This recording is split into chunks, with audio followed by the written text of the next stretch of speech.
Hello guys, अहिले चाहिँ हामी मेरो रुम सरेर आएको माथि। सो मान्छे ब्याडमिन्टन खेल्न र्याकेट बोकेर जान्छ, हामी चाहिँ डोको बोकेर जाँदैछौँ। अनि गाइस मेरो चाहिँ के पनि काम थिएन, यी दुवैजनालाई भेट्न आएको। अब कस्तो ठाउँमा के कसरी बसेछ भनेर। तर यस्तो भयो क्या, धेरै दिन नभेटेको थियो। सो 2 दिन नभेट्दा पनि म आज 1 वर्ष नभेटे जस्तो फिल भएको थियो। त्यही भएर यो त हावा पुरा हो। रेलीमा यहाँ कुरीले भेट्न आयो। 2 दिन नभेट्दा 2 वर्ष नभेटे जस्तो भएको थियो। कसम भनेको कसम चाहिँ कसैको होइन है।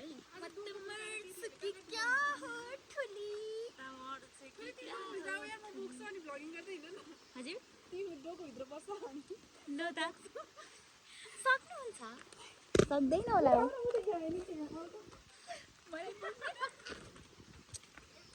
यस्तो बोक्ने मौका, डोकोमा बस्ने मौका पाएपछि त म चाहिँ यो भित्र जाँदैछु। गाइस कस्तो लाग्छ प्रतिक्रिया दिनु होला।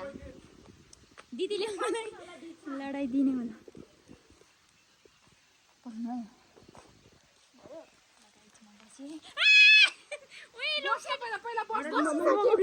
बसिसके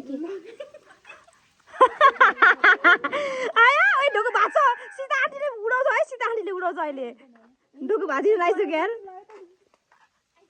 थोरै आइरहेछ। ओइ ओइ सीता आन्टीले मार्छ। ओइ ढोको भाछ रिङको ढोको भाछ कस्तो भनेको यहाँ त ढोको भाछ ढोको भाछ के सीताले मार्छ अहिले फेरि। मार्दैन हेर्नुहोस् गाइस, ढोको भाछ यहाँ बसाउनु बिस्तारै बसाउनु न प्लिज।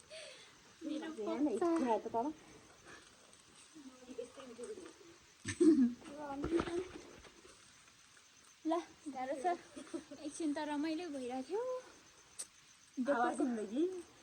माया लागिरहन रमाइलो हुँदैन। साइलेन्स बस्यो भने त्यस्तै हो। त्यही भएर मलाई धेरै बोलाइ गर्छु।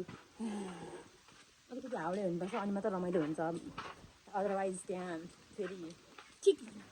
अब तपाईँ क्यामेरा समाउनु, म डोको बोक्छु। मेरो पालो सक्यो अरे गाइस, त्यही भएर रेलीमा अगाडि पो ल है गाउँले केटीहरू 1 2 3 4 5। हामी त गाउँले केटी चाहियो भन्छन् आमाले, तर मलाई सहर आउन मन छ।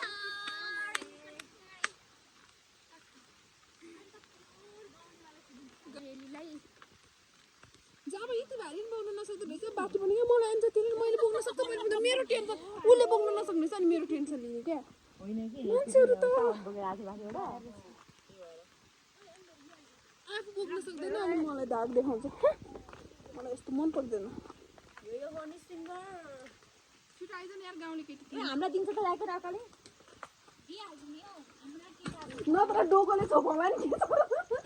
हाम्रा केटाहरू एउटा एकपल्ट कसो त्यो र्याकेट यो डोकोभित्र नपस्छ। र्याकेट झन् त्यो कबुतर ज्याप पाउँछ हामी ढोकोभित्र ड्याम पो थाहा पाउँला नि होइन। कस्तो हेर्न यहाँ तल त बजार जस्तै देख्छ यार, धादिङ बजार जस्तो हो भनेको यो के चौकी एरिया। मलाई त यो आन्टीको उ त कोठा भाडा पनि दिएन नि बरु मलाई।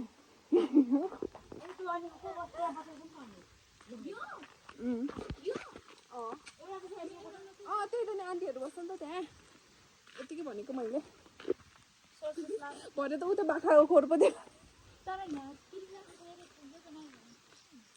भाडा यार हस्पिटल पनि पिकअप पर्छ अनि चौकीबाट पनि पिकअप पर्छ। एठुली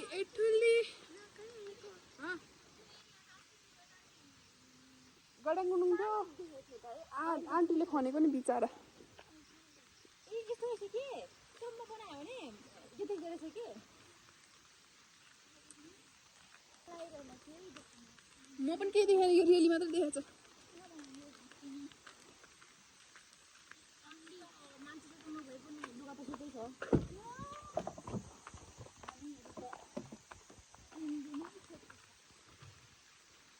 आन्टी अलि यता वान देखेला। तिमी त नजिक तर यो दाँतको यो तार देखेला हैन, अरू त देखेन। अब काली भन्दा नि काली पनि भएन सेती भन्दा सेती पनि भएन त्यही भएर तिम्रो अनुहार देख्दैन म चाहिँ के भन्छु मान्छेको दाँत देख्छ म पनि केही पनि देखेन त पनि देखेन के देखेन त्यो त सेतो कुर्ता मात्रै देखेन फेरि मेरो त सेतो किचकन्डी जस्तै किचकन्डी भयो भने चम्किँदा चम्किँदा थियो नि चम्किँदा कुरा होइन किचकन्डी 1 2 3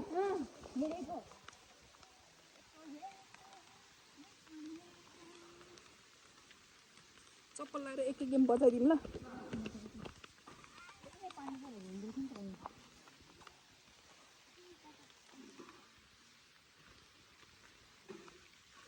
गाइस हामी चाहिँ कभर हल आइपुग्यौँ ओइ डोको त त्यहाँ साइडमा कहाँ भित्र राख्ने कि बाहिर नराखौँ यहाँ हराउँदैन ऊ त धारा राख्न धारा नै डोको बोकेर कभर हालिदिन्छु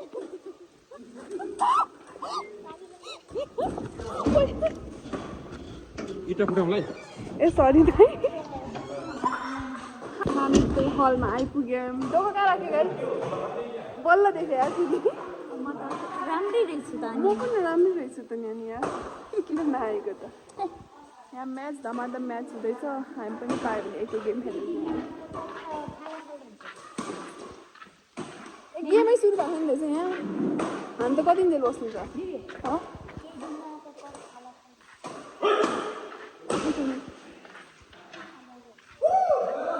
हेलो म मेक गुरुङ भलग हेर हेर्दैन यार सब्सक्राइब गरिदिनु होला आफूले गरे होइन subscribe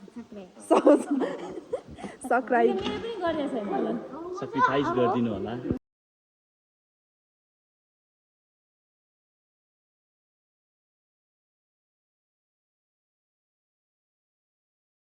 guys bye bye bye bye bye bye bye hero bye नि भन्दैन bye ए हामी ए डोको डोको डोको के अब कहाँ जान्छ डोको त छुट्नै भएन दुईजना माथि एक गर्नु त यस okay see you tomorrow morning है